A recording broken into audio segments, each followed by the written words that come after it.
if I ask you what was the size of a football club 30 years ago, you would say basically it's the number of following a club had.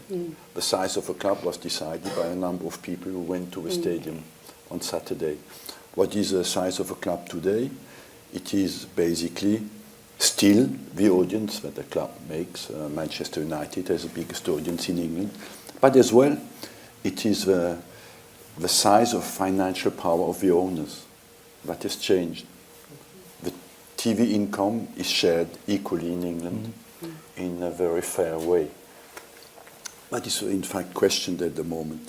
But after that, we have added something in the last 10 years, that the ownership has moved abroad, and sometimes to billionaires, and sometimes to governments, to states. And they have a financial power, and they can decide at any moment, yes, we can buy Neymar for 300 million, because it is good for our country, because we carry the flag for the World Cup, like Qatar. And so it's very difficult to what we were used to. I spend that, what will I get back? That doesn't exist anymore on the financial terms. It's more a question of rationality, how much will the player bring back, but as well passion, ego, what will bring it back on publicity, on promotion for the country. So it has become more irrational. Is that healthy? Not really, because you couldn't. The difficulty is that when you manage football players, they have played football, you say to Neymar, you make now 30 million euros per year net. That means basically 65 to 70 million gross. Then you have to say to the other players, okay, you make 5 to 10. Sounds fair. But they will not necessarily accept it. So you have to, maybe, I believe that the danger in that, what I love in football, it's a team sport. What all that brings in, it has become more about individuals. But modern society has created more emphasis on individual success, individual stardom, and less what makes a team a team. And the real question we can answer today, can Nottingham Forest win the European Cup today? No. Why? Because what this financial power has brought is all the best players come in a very small number of clubs. And the unpredictability of the competition has gone down. We know that only 10 clubs today can win the European Cup. Maybe not even 10, 5 to 6. Why? Because all the best players are together in the same clubs and not spread anymore.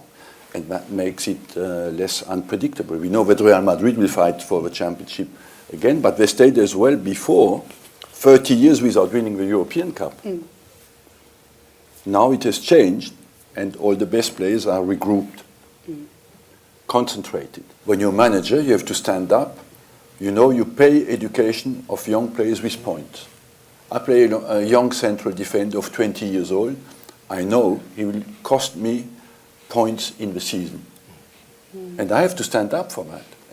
If I play a 28-year-old centre-back, maybe less talented, it will cost me less points. But I will not give a chance to a young player. And at some stage, I must say, as a manager, sometimes you feel lonely to stand up there and say, no, I want this boy to play because he deserves it. But just to deserve it, I know as well that he will make mistakes. Because you learn your job at 23 years of age, 23, 24, you have a player. But until 23, we make up and down. I just want to say how Paul spoke about is how terrible the selection is for young people. To give you a number, between 16 and 20, people are professional. 67% of them are not anymore in football at the age of 21. Yeah, that's right. And not even in football anymore. At all. At all. They go off the rails, don't they? So their whole life. And that is already the elite of the elite, the guys who are in the academies, you know, that shows you how difficult it is. And I would say as well, the other thing that we noticed, by making the psychological profile of the young boys is that the stamina in the motivation is more important than the intensity of the motivation. That means those who resist to frustration, when a guy has a low rate, for example, 0 to 10, if there 2 or 3 in stamina of the motivation, he doesn't survive. Because you have to deal with frustration, with disappointment, with not being selected, and still keep going. And those who keep going make it. At some stage, it is a meeting of an attitude. All these guys, they have been questioned, you know, will he make it or not? And you had people who said, no, he will never make it. But they kept going. And at some stage, when you have the attitude, you meet somebody, I give you a chance. And that is always a meeting between an attitude and somebody who gives you a chance in life. That's absolutely 100% for everybody.